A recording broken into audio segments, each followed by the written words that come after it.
Hi guys, welcome to our YouTube channel Bong views. আমি শিলাজিৎ, আমি সুদীপ্তা। আপনারা যারা এখনো পর্যন্ত আমাদের চ্যানেলটা সাবস্ক্রাইব করেননি তারা প্লিজ আমাদের চ্যানেলটা সাবস্ক্রাইব করে নেবেন আর নোটিফিকেশন বেল অন করে নেবেন পরবর্তী ভিডিওগুলোর জন্য নোটিফিকেশন পেতে। আর যারা আমাদের চ্যানেলটা সাবস্ক্রাইব করেছেন তাদেরকে অসংখ্য ধন্যবাদ। আর যদি ফেসবুক পেজে দেখে থাকেন তাহলে অবশ্যই পেজটা ফলো করবে। আর আমাদের ভিডিওগুলো যদি ভালো লেগে থাকে অবশ্যই লাইক করে যাবেন। আজকে আমরা নিয়ে চলে এসেছি ইন্টারিম গভর্নমেন্ট রিলেটেড একটি ভিডিও নিয়ে, যার টাইটেল হচ্ছে তরুণরা একই সাথে সরকারেও থাকবে রাজপথেও থাকবে, এবং বলেছেন নাহিদ ইসলাম, এবং চ্যানেল নেম হচ্ছে দ্য ডেইলি স্টার। তো তিনি কিছু কথা বলেছেন, তো যেগুলো আমরা শুনে নেব। তো চলুন আগে দেখে নিই ভিডিওটা। আর ভিডিওটা যদি কপিরাইট ক্লেমের জন্য ব্লক হয়েছে তাহলে সম্পূর্ণ ভিডিওটা আপনারা আমাদের ফেসবুক বা ইনস্টাগ্রাম পেজে পেয়ে যাবেন। আর ফেসবুক বা ইনস্টাগ্রাম পেজের লিংক আপনারা আমাদের ডেসক্রিপশন বক্সে ফার্স্ট পিন কমেন্ট থেকে পেয়ে যাবেন। তো চলুন সবাই মিলে ভিডিওটাতে শুরু করি। অনুমতি জানতে চাচ্ছি যে আপনি এই ইয়াং বয়সে মনে হয় বাংলাদেশের সবচেয়ে কম বয়সে মন্ত্রিত্বের শপথ নিলেন, মন্ত্রী পদমর্যাদায়। আপনার কি অনুভূতি? অনেক শহীদের রক্তের বিনিময়ে অনেক আহত বন্ধুদের হাসপাতালে চিকিৎসারত অবস্থায় আজকে আমাদেরকে দেশের স্বার্থে, জাতির স্বার্থে সরকারের দায়িত্বে আসতে হয়েছে। আমরা মনে করেছি যেহেতু তরুণদের নেতৃত্বেই অভ্যুত্থান সংঘটিত হয়েছে, তরুণরা যদি সরকারে আসে তাহলে জনগণের আস্থা বাড়বে এবং তরুণরা একই সাথে সরকারে থাকবে, রাজপথেও থাকবে। অভিজ্ঞতা এবং তারুণ্যের সংমিশ্রণে অন্তর্বর্তীকালীন সরকার গঠিত হয়েছে। আমরা যে প্রতিশ্রুতিগুলো করেছিলাম, গণহত্যার বিচার এবং রাষ্ট্র কাঠামো পুনর্গঠন, নিরপেক্ষ নির্বাচন, সেই কাজগুলোকে সামনে রেখে, সেই লক্ষ্যগুলোকে সামনে রেখে এই সরকার কাজ করবে এবং অতি দ্রুত সময়ের মধ্যে মানুষের জীবনের নিরাপত্তা, আইন শৃঙ্খলার পরিবেশ ফিরিয়ে আনাই আমাদের প্রথম কাজ হবে। রাষ্ট্রিক সংস্কারের জন্য তো সবচেয়ে ইম্পর্টেন্ট বিষয় হচ্ছে সংবিধানে হাত দিতে হবে, কিন্তু আপনাদের তো সেই ম্যান্ডেট নাই, তাহলে সেটা কিভাবে সম্ভব? আমরা মনে করি এটি অভ্যুত্থানের ভিতর দিয়ে সরকার গঠিত হয়েছে।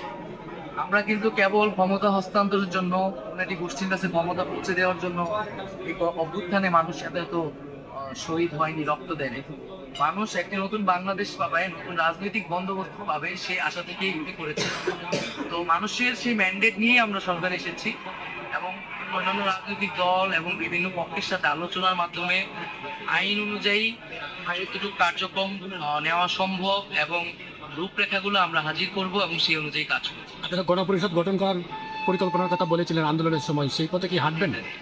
আমরা এই বিষয়ে খুব দ্রুত সময়ের মধ্যেই সকল রাজনৈতিক দল, আইনজ্ঞ, সংবিধান বিশেষজ্ঞ বসে এটার একটা প্রস্তাবনা হয়তো তৈরি করব। এই সরকারের মেয়াদ কতদিন হতে যাচ্ছে?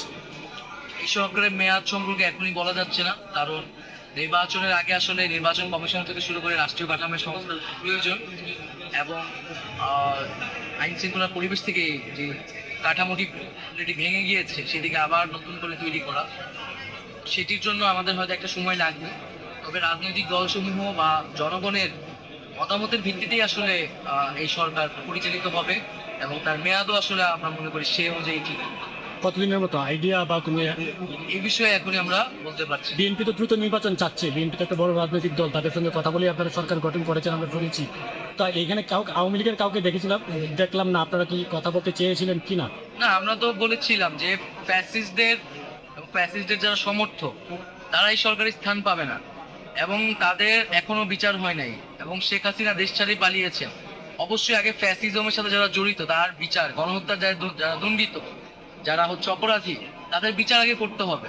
তারপরে তারা এই দেশে রাজনীতি করতে পারবে কি পারবে না, বা তারপর তার সাথে আলোচনার পথটি পরিষ্কার হবে। তাহলে কি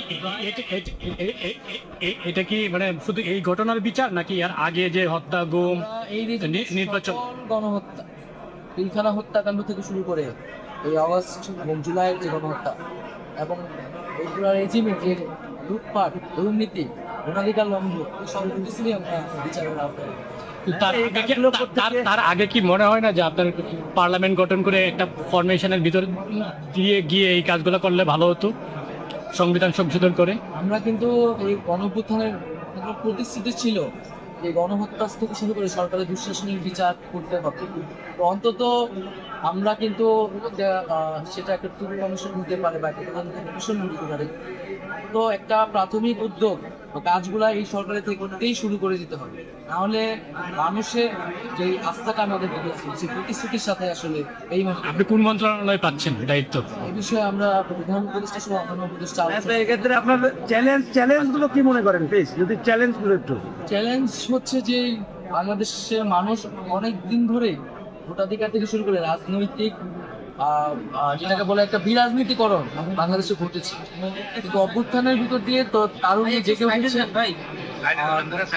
দ্রুত সময়ের মধ্যে আইন শৃঙ্খলা পরিবেশকে ফিরিয়ে আনা একটা চ্যালেঞ্জ হবে এবং সকল মানে রাজনৈতিক দলগুলা, গণতান্ত্রিক দলগুলাকে একত্রে এনে একটা নতুন বাংলাদেশকে প্রস্তাবনা তৈরি করা, সে অনুযায়ী কাজ করা। এই চ্যালেঞ্জগুলোকে মাথায় রেখে আমরা আসলে এগিয়ে যেতে হবে।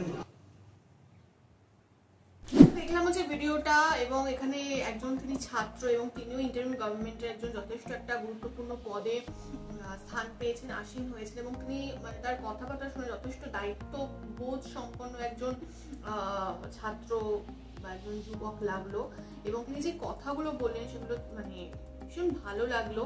এবং তিনি পুরো যে সমকালীন যে সিচুয়েশন বা আওয়ামী লীগ সরকারকে নিয়ে যা বললেন, ফ্যাসিজম নিয়ে যা বললেন, এবং তারা আগে তাদের গণহত্যার বিচার হবে, তারপরে তো বাকি সমস্ত যে তারা রাজনীতিতে স্থান পাবে কি পাবে না ইত্যাদি ইত্যাদি।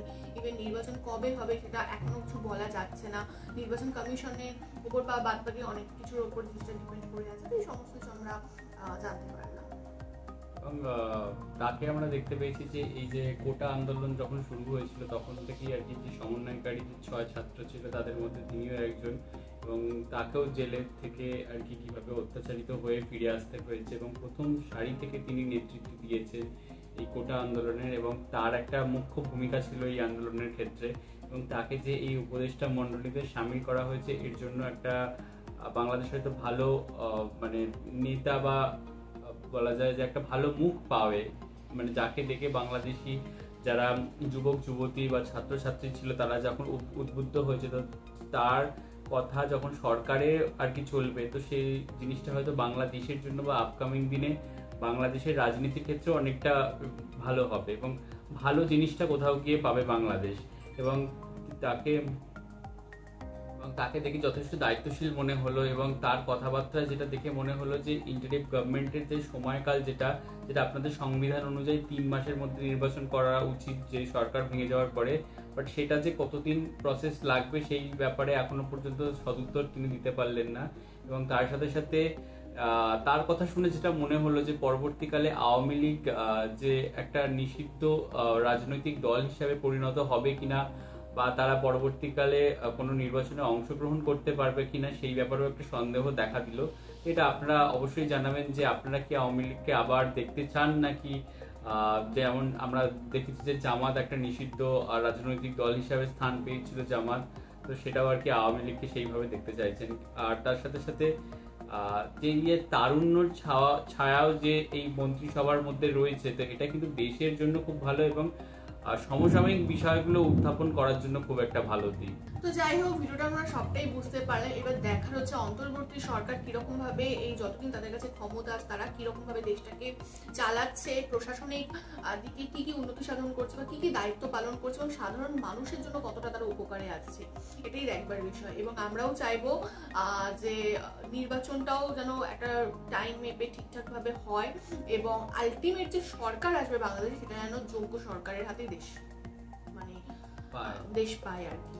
আর তবে একটা জিনিস, এখানে যে ফ্যাসিজম উৎখাতের কথা বলা হলো, ফ্যাসিজম উৎখাত মানে এমন নয় যে আওয়ামী লীগ গভর্নমেন্ট আর কি, অর্থাৎ শেখ হাসিনা গভর্নমেন্ট যে দমন পীড়ন এবং মুখ বন্ধ এবং বিরোধিতা শূন্য যে একটা রাজনীতি করে এসছে, সেই জিনিসটা যেন আবার না প্রতিফলিত হতে দেখি আমরা, যে ফ্যাসিজম বিলুপ্তি হোক, কিন্তু সেটা আইনি পথে হোক, এবং ওই যেটা আমরা আয়নাঘরের ভিডিওতেও দেখেছিলাম যে গুম করে দেওয়া বা একদম মানে তার নিশ্চিহ্ন মানে তাকে একদম নিখোঁজ করে দেওয়ার মতো একটা বিষয়, সেই ব্যাপারগুলো যাতে আমরা না দেখি, মানে একটা সুষ্ঠু আইনি ব্যবস্থার মাধ্যমে যেন তাদের বিচার প্রক্রিয়া চলে, তারা যেন শাস্তি পায়। একদমই তাই।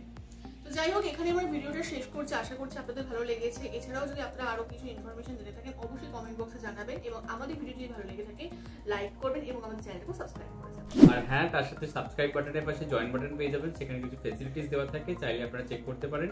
আর আমাদের যে ফেসবুক আর ইনস্টাগ্রাম পেজ রয়েছে সেখানে আপনারা ফলো করতে ভুলবেন না, লিংক ডেসক্রিপশন বক্সে পেয়ে যাবেন। আর আমাদের সাথে কানেক্টেড থাকার জন্য আমাদের যে ফেসবুক গ্রুপটা রয়েছে সেখানে আপনারা জয়েন করে আপনারা আপনাদের মনের মতো সমস্ত কিছু পোস্ট করতে পারেন, লিংক ডেসক্রিপশন বক্স চেক করলে পেয়ে যাবেন। আর আমাদের যদি আপনারা পার্সোনালি পছন্দ করে থাকেন আমাকে শিলাজিৎ আর ওকে সুদীপ্তা হিসেবে, তাহলে আমাদের পার্সোনাল ফেসবুক আর ইনস্টাগ্রামে ফলো করতে পারেন, লিংক ডেসক্রিপশন বক্সে পেয়ে যাবেন। তো দেখা হচ্ছে পরবর্তী ভিডিওতে, আজ এ পর্যন্তই, টাটা। নমস্কার।